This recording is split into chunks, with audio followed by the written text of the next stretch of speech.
Jack, we saw you guys go up with a couple of red zone interceptions, and I know it gets competitive in those periods, but how important is it even on day 2 to set that tone defensively on the ball I think that's very important because, if you can't stop a team in the red zone, then defense is cooked, you know what I'm saying? So, we got to make plays in the red zone. We want to be the plus in that percentage. Jack, I saw you doing some kickoff drills. How's it been trying to learn how to do that? I'm sure I know some of it. I just go out there. I'm an athlete. In my head, I believe I can do everything, any position. So shit, I just go out there and just do it, and then fall how I fall. How's it feel being back home for training camp, literally? It's good, man. It's good. The Cali weather, you can't beat this. Hey, Pete said you guys had to be here to get, bond and get that camaraderie. How important do you think that was for you guys to do that?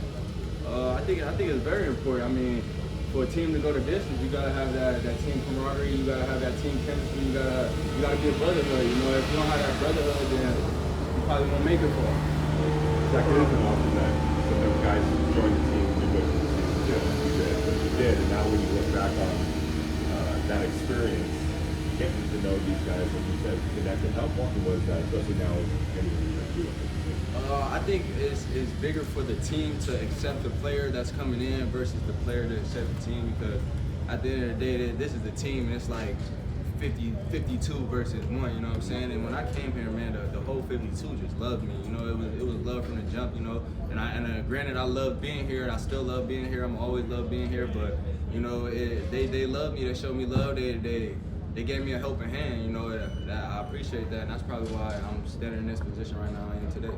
Jack, last time we spoke, right towards your arrival, you talked about that relationship that you had with AP. Now, as the head coach, how do you feel about it, and what do you see from him? It means a lot to me that he's my head coach. It means a lot to me that he gave me this opportunity. I don't take it for granted. I couldn't even put in words what this meant to me. I mean, him being ranked the 28th coach, I felt like they was disrespecting me, the team, him.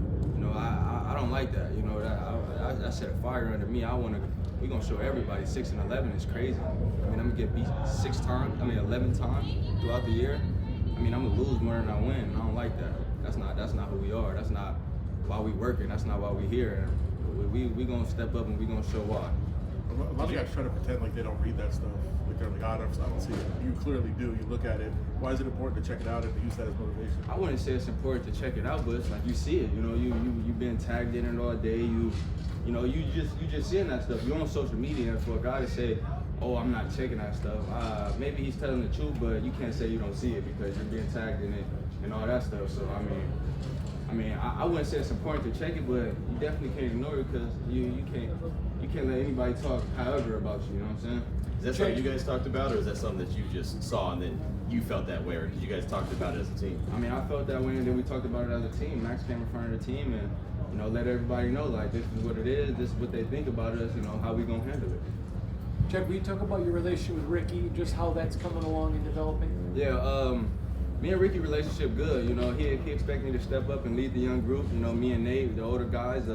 So that's what I try to do for Coach Rick. Because he's still trying to learn the playbook and all that because he just came from the Jets, right? Yeah, he just came from the Jets. So it's new to him, just like it is for the rookies and us. JB seems to have it just be at a different plane at a different level in camp early. Will you talk about his maturation, please? Man, we need that. We need that coming from JB. He's gonna be a big piece on his defense. Him making plays that's gonna help this defense. I hope he can keep that going. I hope the defense can keep it going. When you see what the defensive line's capable of doing, how much better does it make you guys in the back secondary? Oh, incredibly better. D-line getting back there in 3 seconds, that's hard to beat. It's like at times we probably won't even have to cover. Them guys gonna go eat. Patrick said that what you guys did last year doesn't matter anymore. It starts now, and you have to make your own results. But you played so well down the stretch. Is there a way to forget about it and move on, but also use it to drive you and carry over to this? No, it don't matter what you did last year. It don't matter what you did yesterday. It's about what you do today. You gotta wake up like that every day. If you're not willing to attack the day, then you lost. You know what I'm saying? So we waking up every day to attack the day. It's not what we did last year. It's about what we do today. Jack, every Sunday you're going to be playing against the best players in the world, but how much does it help when you come to practice every day and there's Devontae Adams and Jacoby Myers and guys have from a defensive player's perspective in terms of sharpening your skills? That makes the corners better as a whole group, not just me. When we got to see them guys, you know, it's iron sharper iron. So you know, it's nothing less than greatness. Let's do two more. Jack, going up against Aidan, you know, in camp, do you see any strides he's been taking, any growth from going up against him in practice last season? Yeah, I think Aidan is getting more comfortable. You know what I'm saying? I think he's getting more comfortable. I don't know if it's with the playbook, with the receivers, but I just feel like a sense of more comfortability from him. You know what I'm saying? And I think both the quarterbacks need that to be able to sit in the pocket. What have you seen from Gardner? What have you seen from him on that side? One thing I like from Gardner is that he uses feet. You know, that's one thing different from Aidan. You know, no knock on Aidan. Aidan want to be more like Tom Brady and what's his name? Minshew want to be more like Patrick Mahomes. You know, so it's two great quarterbacks, but you know, it's just you get two different things. And with this league that we're in, I'm not gonna say you need a mobile quarterback, but a mobile quarterback could extend the play. Okay, thank you, Jack. Thank Thank you. Thank you, Jeff.